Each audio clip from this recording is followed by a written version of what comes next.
ਪਟਵਾਰੀਆਂ ਦੀ ਜਗ੍ਹਾ ਨਾ ਤੁਸੀਂ ਪਟਵਾਰੀਆਂ ਦੇ ਹੋਰ ਲਫ਼ਜ਼ ਕਵਾਂਗਾ ਫਿਰ ਗੁੱਸਾ ਕਰ ਜਾਣਾ ਮੈਂ ਕਿ ਨਹੀਂ ਮੈਂ ਤੇ ਐਨੀਆਂ ਲੱਤਾਂ ਨੰਗੀਆਂ ਕਰਕੇ ਲੈ ਆਵਾਂ ਬੁੱਢੀਆਂ ਨੂੰ ਫਿਰ ਖੁਸ਼ ਹੈ ਜਲਸਿਆਂ 'ਚ ਜੈਸੇ ਕਿ ਤੁਹਾਡੇ ਸਨ 126 ਦਿਨ ਦੇ ਲਾ ਇਲਾਹਾ ਇਲੱਲਾਹ ਮੁਹੰਮਦ ਰਸੂਲullah ਮੈਂ ਅੱਲਾ ਨੂੰ ਗਵਾਹ ਬਣਾ ਕੇ ਕਹਿਣਾ ਕਿ ਮੈਂ ਅੱਲਾ ਦੀ ਰਾਹ 'ਤੇ ਦਿੱਤੀਆਂ ਨੇ ਅੱਲਾ ਦੇ ਨਾਂ ਤੇ ਹੀ ਦਿੱਤੀ ਹੈ ਤੇ ਫਿਰ ਮਰੀਮ ਨਵਾਜ਼ ਦੇ ਅਮਦਾ ਸ਼ਵਾਜ਼ ਦਾ ਨਾਂ ਕਿਉਂ ਜੇ ਨੂੰ ਦਿੱਤੀ है क्यों ना लो दे रहे हैं उन्होंने आपको पहचाना उन्होंने कहा आपने 2 बकरे मरियम नवाज के नाम और 2 हमजा शहबाज के आपको कितने पैसे मिले सच बताना है रिज़्क फड़े रिज़्क फड़े 1 रुपया नहीं मिला 1 रुपया नहीं मिला मेरी कमेटी निकली आपकी कमेटी निकली थी जो आपके 4 बच्चे ब्याने वाली वो कैसे ब्याएंगे कमेटियां हो रही हैं 6 लाख दी 2 कमेटियां सुनो मैं उस टाइम ਉੱਥੇ ਹੁੰਦਾ ਨਾ ਤੇ ਕਸਮ ਖੁਦਾ ਦੀ ਤੁਹਾਡੇ ਕੋਲ ਐਸੇ ਸਵਾਲ ਦਾ ਜਵਾਬ ਪੁੱਛਦਾ इन्होंने अगर मरियम नवाज की तरफ से 4 बकरे और हमजा साहब की तरफ से 2 बकरे दे दी आपको क्या मसला है रास्ते में अल्लाह की तरफ से यानी अल्लाह कभी है कुरान हदीस के अंदर है सिर्फ हजरत इस्माइल के लिए है हजरत इब्राहिम अलैहिस्सलाम के लिए पे दिए हैं भाई दुआ किसके लिए है इंसानियत के नाम पर है इनके पास तो लोटो महीने लगे हुए इनकी तो तनख्वाहें लगी हुई है इनको सरकारी जॉब लगी हुई है इनके इंटरव्यू देने के लिए मैं उस दिन से तड़प रहा हूँ मैं उसी दिन से तड़प रहा हूँ जब आप शाहपुर का किया में आपने इनका बयान लिया मैं डेली आपका बयान देता हूँ आपसे आज अल्लाह ताला ने मुलाकात कराई खुदा जानता है मैं बड़ी बेचैनी थी मैं बाल बकरों कुर्बानी की थी बुजुर्गों आप एक अल्लाह वाले लोग हैं अल्लाह ने नात ही दी है ये अल्लाह के नाम का कहना और सुन लो यार 1 मिनट सुन लो ला इलाहा इल्लल्लाह मुहम्मद रसूलullah मैं अल्लाह ਨੂੰ ਗਵਾਹ ਬਣਾ ਕੇ ਕਹਿਣਾ ਕਿ ਮੈਂ ਅੱਲਾ ਦੀ ਰਾਹ 'ਤੇ ਦਿੱਤੀਆਂ ਨੇ ਅੱਲਾ ਦੇ ਨਾਂ ਤੇ ਹੀ ਦਿੱਤੀ ਹੈ ਤੇ ਫਿਰ ਮਰੀਮ ਨਵਾਜ਼ ਦੇ ਅਮਦਾ ਸ਼ਵਾਜ਼ ਦਾ ਨਾਂ ਕਿਉਂ ਜੇ ਨੂੰ ਦਿੱਤੀ ਹੈ ਕਿਉਂ ਨਾ ਲੋ ਦੇ ਰਹੇ ਆ ਤੁਸੀਂ ਆਪਣੇ ਮਾਂ ਪਿਓ ਉਹ ਯਾਰ ਆਪਣੇ ਮਾਂ ਪਿਓ ਦਾ ਨਾਂ ਤੇ ਦਿਓ ਦਾਦੇ ਦੇ ਨਾਂ ਤੇ ਦੇ ਪੜਦਾਦੇ ਦੇ ਨਾਂ ਤੇ ਦੇ ਮੇਰੇ ਸ਼ੌਕ ਦੀ ਗੱਲ ਹੈ ਉਸਮਾਨ ਜਿਹਨੇ 9 ਮਹੀਨੇ ਤੇ ਦੇ ਰੱਖਿਆ ਉਹ ਪਿਓ ਉਹ ਭਾਈ ਦਿੱਤੀ ਉਹਦੇ ਨਾਂ ਉਹ ਪਿਓ ਜਿਹਨੇ ਤੁਹਾਨੂੰ ਗਵਾ ਕੇ ਤੁਹਾਨੂੰ ਜਵਾਨ ਗੱਲ ਇਹਨਾਂ ਸੁਣਦਾ ਇੱਥੋਂ ਪਤਾ ਲੱਗਦਾ ਗਲਾ ਬਹਿ ਜਾਣਾ ਤੇਰਾ ਐਵੇਂ ਬੇਫਜ਼ੂਲ ਹੀ ਬੋਲੀ ਜਾ ਰਿਹਾ ਗੱਲ ਪੁਆਇੰਟ ਦੀ ਕਰ ਮੈਂ ਆਪਣੇ ਮਾਂ ਦੀ ਵੀ ਨਾਂ ਦੀਆਂ ਦਿੱਤੀਆਂ ਆਪਣੇ ਨਾਨੇ ਦੇ ਵੀ ਦਿੱਤੀਆਂ ਆਪਣੇ ਪਿਓ ਦੇ ਦਾਦੇ ਦੇ ਸਾਰਿਆਂ ਦੇ ਨਾਂ ਤੇ ਦਿੱਤੀਆਂ ਉਹਨਾਂ ਦੇ ਨਾਂ ਤੈਨੂੰ ਕੀ ਤਕਲੀਫ ਹੈ ਨਹੀਂ ਤੁਸੀਂ ਮੀਡੀਆ ਦੇ ਅੱਗੇ ਕੀ ਕੀਤਾ ਤੁਸੀਂ ਤੇ ਮੀਡੀਆ ਤੇ ਦੋਏ ਨੇ ਸਾਹਿਬ ਗਵਾਹ ਨੇ ਸਾਹਿਬ ਗਵਾਹ ਨਹੀਂ ਮਾਨੀ ਕੁਰਾਨੀ ਮੈਨੂੰ ਮੇਰੇ ਤੇ ਕਿਸੇ ਦੀ ਕੋਈ ਪਾਬੰਦੀ ਨਹੀਂ ਤੁਸੀਂ ਵੀ ਖਲੋਤੇ ਉਹ ਵੀ ਖਲੋਤੇ ਮੈਂ ਵੀ ਖਲੋਤਾ ਮਰਨਾ ਜ਼ਮੀਨ ਤੇ ਥੱਲੇ ਸਾਹਿਬ ਨੇ ਜੇ ਮਗਰ ਤੁਹਾਡੇ ਨਾਲ ਜ਼ੁਬਾਨ ਤੇ ਲਾ ਇਲਾਹਾ ਇल्लल्लाह ਮੁਹੰਮਦ ਰਸੂਲullah ਮੈਂ ਕਲਮੇ ਦੀ ਕਸਮ ਕਾਬੇ ਰੁਕ ਮੇਰਾ ਮੂੰਹ है से ਤੁਹਾਡੇ ਨੂਰ हासन एक हमजा शहबाज एक मरियम नवाज कहते हैं डॉक्टर साहब कि इन्होंने कहा था लेकिन अल्लाह का नाम नहीं कहा था ये भी वीडियो देख ले पहले मैंने देखी है ਜੇ ਮੈਂ ਸਾਰਿਆਂ ਨੂੰ ਹੁਣੇ ਦਿਖਾ ਦਾਂ ਵੀਡੀਓ ਤੇ ਮੇਰੇ ਕੋਲ ਹੀ ਗੱਲ ਕਰ ਕੀ ਕਰੇਗਾ ਤੂੰ ਇੱਥੇ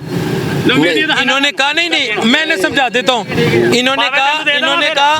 मरियम नवाज शरीफ और हमजा शहबाज की तरफ से अल्लाह के रास्ते में अल्लाह के नाम पर मैं ये 4 बकरे रात भी मैं सुन रहा था रात भी लगा हुआ था प्रोग्राम मैं डेली देता हूँ कोई दिन नहीं मैं छोड़ता इमरान खान या सरकारी जॉब है या तानु पटवारियों ਦੇ ਵਿੱਚ ਲਗਾਇਆ ਮਰਜ਼ੀ ਹੋਵੇ ਤੈਨੂੰ ਕੋਈ ਤਰਾਦ ਨਹੀਂ ਹੋਣਾ ਚਾਹੀਦਾ ਪਟਵਾਰੀਆਂ ਦੀ ਜਗ੍ਹਾ ਨਾ ਤੁਸੀਂ ਪਟਵਾਰੀਆਂ ਦੇ ਹੋਰ ਲਫ਼ਜ਼ ਕਵਾਂਗਾ ਫਿਰ ਗੁੱਸਾ ਕਰ ਜਾਣਾ ਮੈਂ ਕਿ ਨਹੀਂ ਮੈਂ ਤੇ ਐਨੀਆਂ ਲੱਤਾਂ ਨੰਗੀਆਂ ਕਰਕੇ ਲੈ ਆਵਾਂ ਬੁੱਢੀਆਂ ਨੂੰ ਫਿਰ ਖੁਸ਼ ਹੈ ਜਲਸਿਆਂ 'ਚ ਜੈਸੇ ਕਿ ਤੁਹਾਡੇ ਸਨ 126 ਦਿਨ ਦੇ ਜਿੱਥੋਂ ਸਾਥੀ ਲੱਭਦੇ ਸੀ ਦਿਨ ਲੱਤਾਂ ਨੰਗੀਆਂ ਬਰੇਜ਼ਰ ਨਜ਼ਰ ਆਉਂਦੇ ਸੀ ਤੁਹਾਡੇ ਮੈਂ ਨਾ ਅਭੀ ਨਹੀਂ ਮੈਂ जो चीज कह रहे हो पीटीआई की गाल की थी आईजीआई किस राग तो बनी थी इस्लामी जमहूरी इस्लाम वास्ते और इस्लामाबाद मैं ताड़े गलत ही गाल कर रहा आपको वैसे ये हक नहीं है कि आप किसी सियासी जमात के मुतालिक आपको ये हक नहीं है कि आप किसी सियासी जमात के मुतालिक ये बात करें एक मिनट भाई क्या रीम शाह ने दरवाजे नहीं खोले वज़ीर आज़म हौसले इमरान खान ठुटे मार के एनियां लत्तां नंगियां करके यार पाकिस्तान में पॉलिटिक्स आज पीपल्स पार्टी ने एक मिनट मेरे ते तकादा मेरे ते पीपल्स पार्टी क्यों आज पीपल्स बकरे देंगा अगली बारी तू की कर लेगा मेरा पार्टी चौक पे तुझे सरदारी ने फांसी देनी थी आपने पार्टी चौक पे सरदारी को आपने पार्टी चौक पे सरदारी को तू मुर्गी दे जाके जा इमरान खान दे नाम दे वो कहेंगे आई जी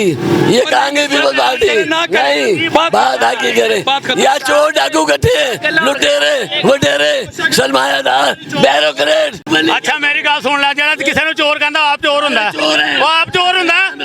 आप चोर नहीं खत्म खत्म खत्म खत्म उन्होंने अल्लाह के रास्ते में दिए थे मैंने भी आपको भी नहीं सुना था ਮੇਰੇ ਮੈਂ ਅੱਲਾ ਦੇ ਰਸਤੇ ਤੇ ਦਿੱਤੀ ਹੈ एक सवाल इस बंदे से ये पूछो अगर नवाज शरीफ के सारे मनसूबे पाकिस्तान जो कर दिते जान कोई मनसूबा किदा भाईदा कोई जेड़ा नवाज शरीफ खुदा दा खौफ कर यार की नवाज शरीफ लिख सके हाँ जी नवाज शरीफ ने जेड़े काम कीते हैं और मनसूबे और कर नवाज अब पाकिस्तान और इसे जेल तो लाइए की काम कीता पाकिस्तान 4 साल घुमा करके गया नवाज शरीफ तो अलावा कुड़ियां ने चांद कोई अलावा कोई काम कीता नहीं नहीं ये बात नहीं मेट्रो नवाज शरीफ ने जेल से बनाई है बताएं मुझे अल्लाह ने आप मेरी गल सुन तेरी मेरी लड़ाई नहीं मेरी गल सुन तू गल कीते क्या कहता है ਅਸੀਂ ਤੇਰੇ ਲੀਡਰ ਨੂੰ ਗਾਲ ਨਹੀਂ ਦੇ ਰਹੇ ਹੈਗੇ आप ठीक है खैरियत से मैं आपको बड़ा ਓ ਯਾਰ ਬਿਲਾਲ ਭਾਈ ਇੱਕ ਮਿੰਟ ਯਾਰ ਬੱਕਰੇ ਮੈਂ ਦਿੱਤੇ ਨੇ ਤੈਨੂੰ ਕਿਉਂ ਤਕਲੀਫ ਹੋ ਰਹੀ ਮੈਨੂੰ ਇਹ ਦੱਸ ਦੇ ਤੂੰ ਪਹਿਲੇ दो नाज ले लेना ਯਾਰ ਮੈਂ 4 ਦਵਾਂ ਮੈਂ 100 ਦਵਾਂ नहीं की ਕਿਉਂ हाँ जी ਦੇ ਰਿਹਾ ਤੂੰ ਕੌਣ ਹੈਗਾ ਗੱਲ ਉਹ ਫਤਵਾ ਲੱਗ ਜਾਏਗਾ ਤੇਰੇ ਤੇ वो छोड़ दे ਯਾਰ ਇਹਨੂੰ ਦੇਣੇ ਸੀ नहीं बकरा ਉਹ ਰੱਸੀਆਂ ਪਈਆਂ ਉਹਨਾਂ ਦੀਆਂ ਲੱਲਾ ਰੱਸੀਆਂ ਪਈਆਂ ਬੱਕਰਿਆਂ ਦੇ ਲੱਲਾ तो कितने लगाते ਰੱਸੀਆਂ ਦੇ ਦੇ ਇਹਨਾਂ ਨੂੰ ਬੱਕਰੇ चलो चलो व्यूअर्स प्रोग्राम खत्म मैं बात को खत्म कर रहा हूँ ਆਈ ਨਹੀਂ ਮੁਕਰੀ ਤੇਰੇ ਦੇਣ ਚ ਉਹਨੇ ਨਿਕਲਦੀ ਪਈ ਉਹ ਜਾਣੇ ਦੇ ਬੜੀ ਭੈੜੀ ਫਸੀ ਤੇਰੇ ਗਲੇ 'ਚ किसी भी आपको जैसे अस्सलाम वालेकुम रहमतुल्लाहि व बरकातहू